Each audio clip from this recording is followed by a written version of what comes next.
না বিশ্বাস উঠে। তারপরেও আমরা চেষ্টা করি, দীর্ঘদিন থেকে এই দলটাকে করি, আজকে পর্যন্ত তো জাতীয় পার্টিতে আছি, চেষ্টা করি।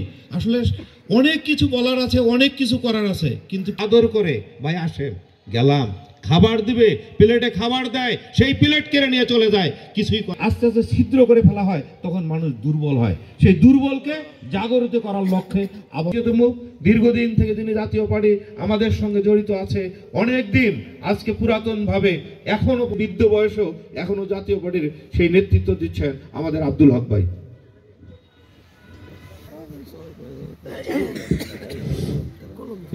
সম্পাদক সহ আসসালামু আলাইকুম। আসলে 1982 সালে 24টা বার্ষিকী জাতীয় পার্টি।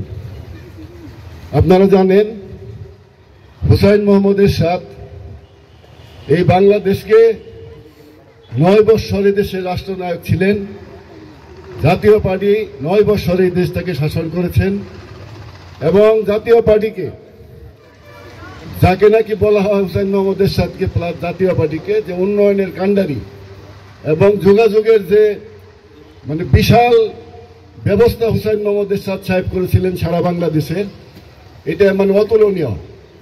জেলা থেকে উপজেলা, উপজেলা থেকে ইউনিয়ন এবং দুর্গম অঞ্চল যেমন রংপুর, দিনাজপুর থেকে শুরু করে ঢাকাতে যাইতে এখন 6-7 ঘন্টা সময় লাগে, 5 ঘন্টা সময় লাগে রংপুর যাইতে। এই যে উন্নয়নের কাজগুলা হুসাইন মোহাম্মদ এরশাদ সাহেব করেছিলেন। আমরা আসলে আমি মাঝে মাঝে আমি একটা বক্তৃতায় আপনাদের বলেছিলাম এবং মাঝে মাঝে আমরা আলাপ আলোচনায় বলি যে সে একজন সেনাপ্রধান হিসেবে সে হঠাৎ করে রাষ্ট্রের ক্ষমতা নিয়ে সে যে সেক্টরগুলাকে এই গ্রামের মানুষের উন্নয়নের হলে এদেশের উন্নয়ন হবে, এই বক্তৃতা কিন্তু হুসাইন মোহাম্মদ এরশাদ দিয়েছেন। গ্রামের মানুষের উন্নয়ন হলে, কৃষকের উন্নয়ন হলে এদেশের উন্নয়ন হবে, এই বক্তৃতা কিন্তু প্রথমেই বাংলার মাটিতে হুসাইন মোহাম্মদ এরশাদ দিয়েছেন। আজকে দেখেন গ্রামের মানুষ আজকে শহরের মানুষের চাইতে ভালো আছে। আজকে গ্রামের মানুষ ক্ষেতের আইল থেকে রাস্তা, ওই রাস্তায় ট্রাক লুট করে চিটাগাং সহ দেশের বিভিন্ন প্রান্তে বাজারে হাটে বিক্রি করছে। আগে দেখতাম এক গরু গাড়ি পাট জামালপুরে আনতে রাস্তায় 3-4 জায়গায় উঠানো নামানো করা হইতো। এই পাট বিক্রি করে যে টাকা কৃষক পাইতো তার অর্ধেকের বেশি টাকা এই পরিবহন খাতে চলে যাইতো। এইটা কিন্তু হুসাইন মোহাম্মদ এরশাদের আজকের এই যোগাযোগের মাধ্যমে সারা বাংলাদেশে আজকে দেখেন শিক্ষা প্রতিষ্ঠানের কথা বলেন, আজকে গার্মেন্টস সেক্টরের কথা বলেন, আজকে আর্মিদের যে আমাদের যে সেনাবাহিনীর যে মিশন পায়, এটা হুসাইন মোহাম্মদ এরশাদের অবদান। তখন আজকে যারা দলগুলো আছে তারা বিরোধিতা করেছিল যে বাংলাদেশ আর্মিকে নাকি বিক্রি করে দেওয়া হবে। আজকে যে রেমিডেন্স শুধুমাত্র এই মিশন থেকে বাংলাদেশ আর্মি বা এই দেশে আসে, এটা বিশাল ব্যাপার। এই সব কিছু হুসাইন মোহাম্মদ এরশাদ সাহেব করেছিলেন। আজকে দেখেন হুসাইন মোহাম্মদ এরশাদের ক্ষমতা যাওয়ার পরে এই দুটি দল দীর্ঘদিন দেশ পরিচালনা করছেন। আপনারা তার ইতিহাস এই বিগত কিছুদিন আগেও যা ঘটে গেল, একটা দল কিভাবে এই 17 বছর এই দেশটাকে শাসন করে তারা যে পরিমাণে মানুষের একটা মানে বিভিন্ন অপকর্ম করে তাদের দলের লোকজনেরা, তাদের এমপি মন্ত্রীরা মানুষের কি হিংসাত্মক পরিণতির শিকার তারা হয়েছেন, এই দৃশ্য আমরা দেখলাম। আমাদের কি রাজনীতিবিদদের কি সচেতন হওয়া উচিত না? অবশ্যই রাজনীতিবিদদের কি স্বচ্ছ হওয়া উচিত না? আমরা কিন্তু দেখলাম আর ভুলে গেলাম, এটা কিন্তু হবে না। মানুষ কিন্তু এখন আগের চাইতে অনেক হিসাব নিকেশ করে এদেশের জনগণ আগামী দিনে চলবে। অতএব রাজনীতিবিদদের হিসাবটা অনেক গভীরে থাকতে হবে। আমার মনে হয় যে অবস্থায় দেশ চলছে, ছাত্ররা যেভাবে কথা বলছে, সরকার যেভাবে কথা বলছে, বিভিন্ন দল যেভাবে কথা বলছে, কারো সাথে কারো কথার কোনো সমঝোতা নাই, কারো সাথে বিনয়ী কোনো আচরণ কারোর মধ্যে আমি দেখতে পাচ্ছি না। এবং এই দেশটাকে এই রাজনৈতিক দলগুলোকে নিয়ে একটা সুন্দর পরিবেশ সৃষ্টি করে দেশের আইন শৃঙ্খলার একটা পরিবেশ সৃষ্টি করবে, এরকম কোনো নেতৃত্ব আমি খুঁজে পাচ্ছি না। সবাই যার যার মতো যার যার রাজনীতি রক্ষার জন্যে সেই মানে গদির চিন্তা আর অর্থের মোহে সবাই সব রাজনীতি ব্যক্তিবর্গ মনে হয় পড়ে আছে। যাই হোক, আপনারা বলেছেন, আমরা আসলে আপনাদের খোঁজ খবর নিতে পারি না। আমরা মিটিংয়ের কোনো সিদ্ধান্ত হয় না, এটি আমি কথা বলতে চাই। আমি জাকির ভাই এবং সভাপতি সাহেবকে নিয়ে বসে আপনাদের এলাকা যাওয়ার ব্যবস্থা করব। আচ্ছা, দ্বিতীয় কথা হলো যে আজকে সংস্কার বিরোধী যে আন্দোলন চলছে, রাষ্ট্র সংস্কারের আন্দোলন চলছে, ছাত্র ভাইদেরকে যে ভুল বুঝাবুঝি দেওয়া হয়েছে, জাতীয় পার্টি কোনো দালালি করে নাই এবং দালালি ভবিষ্যতেও করবে না। যার কারণে আমরা ছাত্র ভাইদেরকে অনুরোধ করতে চাই, বলতে চাই, এই ভুল বুঝাবুঝি অবসান ঘটাও।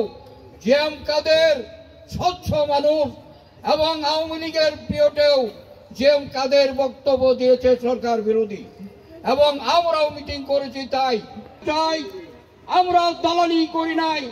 সারা দেশের আজকে এত নির্যাতনের পরেও আমার পূর্বের নেতারা বলে গেছেন 1991 সালে বিএনপি ক্ষমতায় এসে আমাদের যেভাবে নির্যাতন করেছিলেন, ঠিক ধারাবাহিকতা 1996 সালের পরে আমরা বহুত বুক ভরা ভালো আশা নিয়ে হুসেইন মোহাম্মদ এরশাদ বিনি স্বার্থে বিনি লোভে এই বিগত যে সরকার ছিলেন আওয়ামী লীগকে ক্ষমতায় এনেছিলেন 21 বছর পর সমর্থন দিয়ে। কিন্তু সংগ্রামী সাথী ভাই বন্ধুরা আমার, এই 21 বছর পর ক্ষমতায় এসে জাতীয় পার্টির হাত ধরে ক্ষমতায় এসে সর্বপ্রথমেই তারা আমাদের জাতীয় পার্টিকে খণ্ড বিখণ্ড করে দিয়েছে। তাদের স্বার্থের জন্য তাদের স্বার্থের জন্য আমাদের সংগঠিত সংগঠনকে তারা বিলুপ্তর পথে নিয়ে গেছিল। কিন্তু আল্লাহর রহমতে আমাদেরকে বিলুপ্তর পথে নিতে পারেনি একটি মাত্র কারণে, এই বাংলাদেশের কোনো আওয়ামী লীগ বলেন বিএনপি বলেন তারা আমাদের কখনোই বন্ধু ছিল না। আমাদের বন্ধু ছিল এই গ্রাম বাংলার মানুষ, সাধারণ মানুষ যারা খেটে খায়, কৃষক শ্রমিক জনতা, যারা মানুষের দ্বারপ্রান্তে কাজ করে, তারাই আমাদের বন্ধু ছিল। তাদের বন্ধুর কারণেই আল্লাহর রহমতে আমরা আজও এত নির্যাতনের মাঝেও আমরা টিকে আছি। সংগ্রামী সাথী ভাই বন্ধুরা আমার, আজকে এই প্রতিষ্ঠাবার্ষিকীতে আমরা নতুন করে আবার আমাদের নেতা হুসেইন মোহাম্মদ এরশাদের যে স্লোগান ছিল 68,000 গ্রাম বাঁচলে বাংলাদেশ বাঁচবে, আজকে আমরা সেই স্লোগানকে সামনে রেখে আমরা আগামী দিনগুলোকে চলতে চাই। তাই আসুন দ্বিধাদ্বন্দ্ব ভুলে গিয়ে আমরা সবাই ঐক্যবদ্ধ হয়ে আমরা আবার দেশকে এগিয়ে নিয়ে যাব বাংলাদেশে। সেই আমার নেতার স্বপ্নের যে সোনার বাংলাদেশ গড়ার নতুন বাংলাদেশ গর্ব মোরা নতুন করে আজ শপথ নিলাম। তাই আজকে আমরা নতুন করে আজ 2025 সালে আমরা নতুন করে শপথ নিলাম। আমরা প্রতিটি গ্রামগঞ্জে জাকির হোসেন খান জামালপুরে উনি দীর্ঘ যাবেন, আল্লাহ তাআলা তত খুশি হয়। আর যত বেশি তওবা করবেন আল্লাহ তাআলা তত বেশি বান্দার প্রতি খুশি হয়। তাহলে আমরা আজকে যারা এখানে আছি মনে করি যে এই 25 সালের একদিন শেষ, 364 দিন আমাদের সামনে আছে, সেটা যেভাবে আসুক আসবে। আমাদের যদি কোনো জেলা কমিটির কোনো কার্যক্রম আপনাদের সঙ্গে যোগাযোগ রাখা কারণের জন্য যদি কোনো ভুল ত্রুটি হয়ে থাকে, আমরা জেলা কমিটির পক্ষ থেকে আপনাদের কাছে ক্ষমা চাই। আমরা এত কষ্টের মাঝেও, এত দুঃখ কষ্টের মাঝেও যেহেতু রাজনীতি করি, যে যার অবস্থান থেকে আগামী দিনে এই 364 দিন একটা টার্গেট নিয়ে চেষ্টা করেন।